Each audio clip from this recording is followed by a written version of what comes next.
नमस्कार दोस्तों, स्वागत है आपका साइंस जर्नी में। पिछले वीडियो 109 में आपने देखा ओल्ड टेस्टामेंट यानी कि यहूदी बाइबल में लुत जो कि अब्राहम का भतीजा था, अपने दोनों पुत्रियों को गर्भवती करके 2 वंशों की उत्पत्ति करता है। और इस तरह की तमाम व्यभिचार की घटनाएं यहूदी बाइबल में दी गई हैं और ऐसे ही व्यभिचार की घटनाएं ब्राह्मणवादी संस्कृत ग्रंथों में भी दी गई है। वीडियो 49 में, वीडियो 103, 104, 105 में मैंने इसकी डिटेल्ड चर्चा की है। इसी तरह आज हम यह देखेंगे कि ऋग्वेद में जो नियोग की घटनाएं दी गई हैं, जिसका वर्णन दयानंद सरस्वती ने अपने ऋग्वेदादि भाष्य भूमिका में किया है, उसी तरह की घटनाएं यहूदी बाइबल में भी देखने को मिलती हैं। वीडियो अंतिम तक देखिएगा, इसमें बहुत सारे व्यभिचार की घटनाएं आपको देखने को मिलेंगी और फिर आप क्लियरली यह जान सकेंगे कि यह ब्राह्मण ग्रंथ भारतीय दर्शन तो कतई नहीं है, ये हमारी मूल संस्कृति के ऊपर जबरदस्ती थोपे गए हैं। दयानंद सरस्वती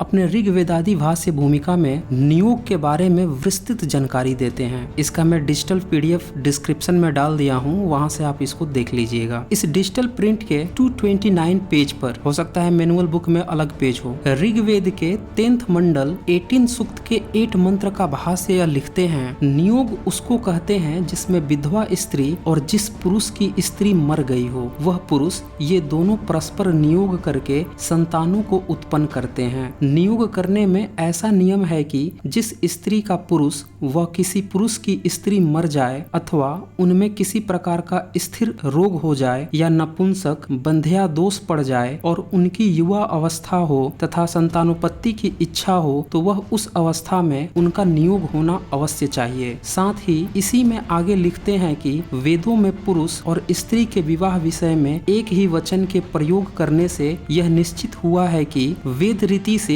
एक पुरुष के लिए एक ही पत्नी और एक स्त्री के लिए एक ही पुरुष होना चाहिए, अधिक नहीं। यानी ये साफ साफ बोल देते हैं कि पुनर्विवाह नहीं करना है, भले ही बच्चा उत्पन्न करने के लिए किसी दूसरे से संभोग कर लो, चाहे वह स्त्री हो चाहे वह पुरुष हो। आगे यह भी लिखते हैं कि जैसे विधवा स्त्री देवर के साथ संतानोत्पत्ति करती है वैसे तुम भी करो। यहाँ देवर कौन है इसके बारे में भी लिखा है। जैसे विधवा का जो दूसरा पति होता है उसको देवर कहते हैं और यही देवर से नियोग की बात भी है, जिसे मैं आगे बहुत ही डिटेल से दिखाऊंगा, जो यहूदी बाइबल में भी लिखी हुई है। फिर इसी ऋग्वेदादि भाष्य भूमिका के अथर्ववेद के 14 मंडल के 2 सूक्त के 18 मंत्र का भाष्य ये पेज 232 पे लिखते हैं, पुरुष के प्रति वेद की यह आज्ञा है कि इस विवाहित या नियोजित स्त्री में 10 संतान पर्यंत उत्पन्न कर, अधिक नहीं, तथा हे स्त्री तू नियोग में 11 पति तक कर। इसमें नियम भी लिखा है कि 11 पुरुष अलग अलग होने चाहिए, जिसमें से एक पति भी शामिल है। इसकी डिटेल्स मैंने ऑलरेडी वीडियो 104 में दिखा रखी है, उसको डिस्क्रिप्शन में दिया है, वहां से आप देख लीजिएगा। अब यही नियोग आप ओल्ड टेस्टामेंट यानी कि यहूदी बाइबल में देखिए। कहानी तब की है जब अब्राहम पैगंबर होने के लिए संघर्ष कर रहा था और उसके समय में ही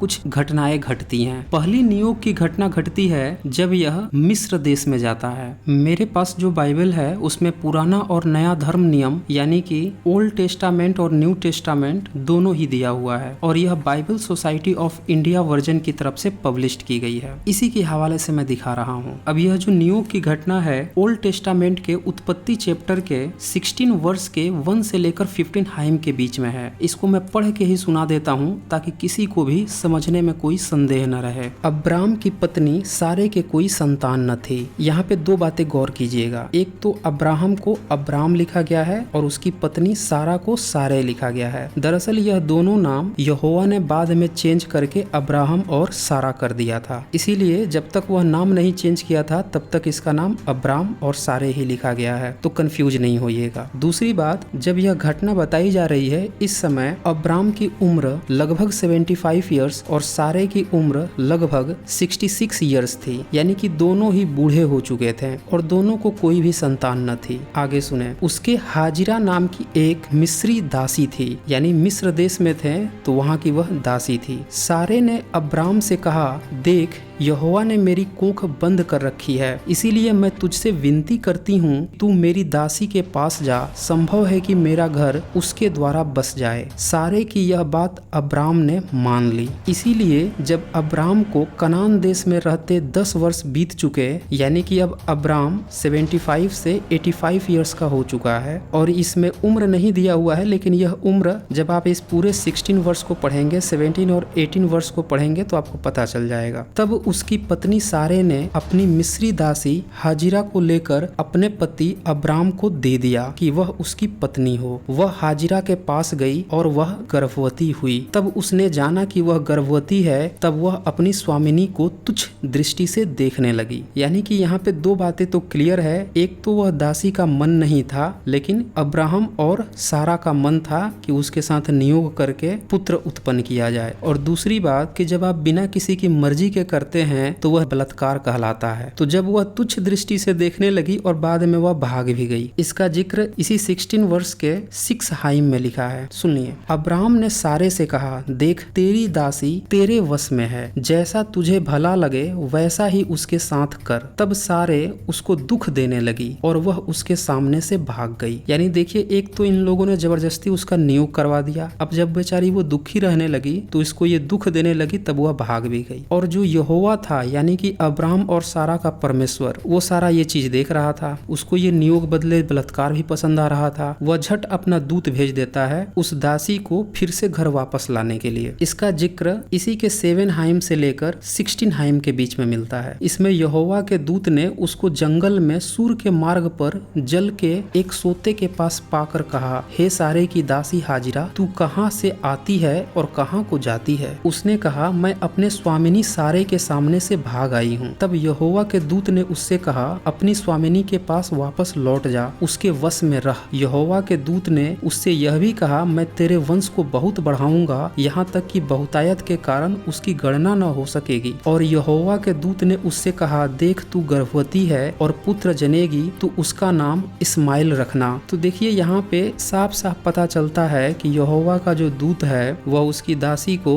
लोभ प्रलोभन भी दे रहा है और नामकरण भी कर रहा है कि इस बच्चे का नाम इस्माइल रखना। यहाँ पे मैं आप लोगों को बता दूं, ये वही नियुक्त पुत्र इस्माइल हैं जिसको इस्लाम के लोग अपना नबी मानते हैं। और क्यों मानते हैं इसकी चर्चा मैं अगले वीडियो में करूंगा। तो कुल मिला के यहाँ पे हमें नियोग की एक घटना देखने को मिलती है। अगर सारा और अब्राहम चाहते हैं तो जब ये 75 ईयर्स के हो गए, 85 ईयर्स के उम्र में नियोग कर रहे हैं, ये इसके पहले पुनर्विवाह भी कर सकते थे। बहुपत्नी रखने का सिद्धांत तो उस समय था ही राजे महाराजे के, ये लोग कर सकते थे। लेकिन ये एक ही पत्नी रखता है, लेकिन नियोग के लिए राजी हो जाता है। और ऐसी ही बातें वेदों में लिखी हुई हैं। अब एक दूसरी घटना सुने। इसका जिक्र इसी ओल्ड टेस्टामेंट के उत्पत्ति चैप्टर के 25 वर्ष के 19 से 26 हाइम के बीच में मिलता है। अब्राहम और सारा का एक दूसरा भी पुत्र हुआ था जिसका नाम इसहाक था। इसकी भी कहानी मैं अगले वीडियो में बताऊंगा। तो पहला तो नियोगी पुत्र था और दूसरा इनका अपना पुत्र था जो यहोवा ने पैदा करवाया था स्पेशली। अब वो नियोग से करवाया था या कैसे करवाया था वो सोचने वाला विषय है। और इसी तरह की घटना इसहाक के साथ भी होती है। इसहाक जब 40 साल का होता है तब वह शादी करता है, लेकिन उसको कोई पुत्र नहीं होता है और उसकी स्त्री को बांझ बता दिया जाता है। 25 वर्ष के 21 हाइम में लिखा है, इसहाक की पत्नी बांझ थी, इसीलिए उसने उसके निमित्त यहोवा से विनती की और यहोवा ने उसकी विनती सुनी। याद रखिए, यहोवा इंसान की शक्ल में था,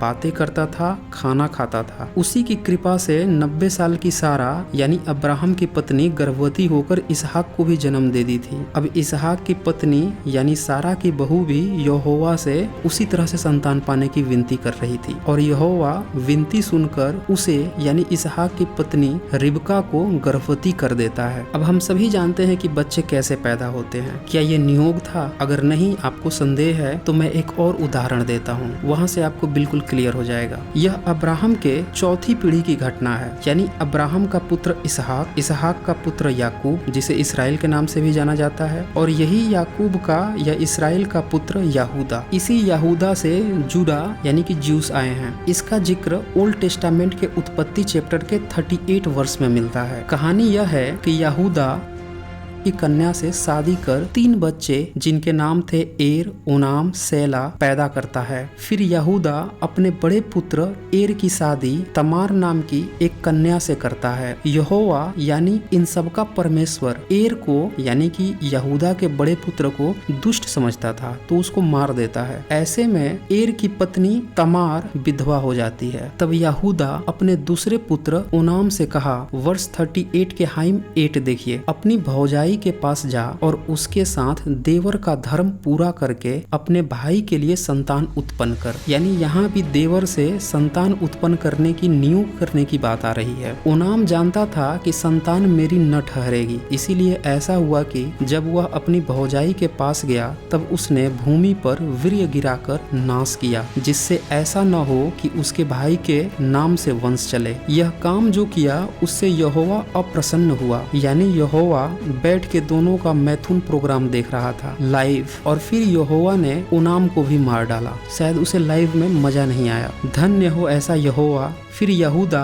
अपने तीसरे पुत्र सैला के जवान होने का इंतजार करने के लिए अपने बहू तमार से कहता है। यानी देवर नियोग प्रथा जो स्वामी दयानंद सरस्वती ऋग वेदादि भाष्य भूमिका में 20th सेंचुरी में बता रहे थे, उसका कहीं न कहीं जड़ यही यहूदी बाइबल ही थी। यह व्यभिचार यही नहीं रुकता है। इसी उत्पत्ति चैप्टर के 38 वर्ष के 12 से 30 हाइम में इस बात का जिक्र मिलता है। इसमें यहूदा अपनी बहू तमार को वैश्या समझकर गर्भवती कर देता है। इसको मैं पढ़ के सुना देता हूँ ताकि किसी को बिल्कुल भी संदेह न रहे। 38 वर्ष के 12 हाइम में लिखा है, बहुत समय के बीतने पर यहूदा की पत्नी जो सूबा की बेटी थी वह मर गई। फिर यहूदा शोक के दिन बीतने पर अपने मित्र हीरा अदुल्लामवासी समेत अपनी भेड़ बकरिया का ऊन कतरने वालों के पास तिम्नाथ को गया और तमार को यह समाचार मिला, तेरा ससुर अपनी भेड़ बकरियों का ऊन कतराने के लिए तिम्नाथ को जा रहा है। तब उसने यह सोचकर कि सैला सियाना तो हो गया पर मैं उसकी स्त्री नहीं होने पाई, अपना विधवापन का पहरावा उतारा और घूंघट डालकर अपने को ढांप लिया और एनेम नगर के फाटक के पास जो तिम्नाथ के मार्ग में है जा बैठी। जब यहूदा ने उसको देखा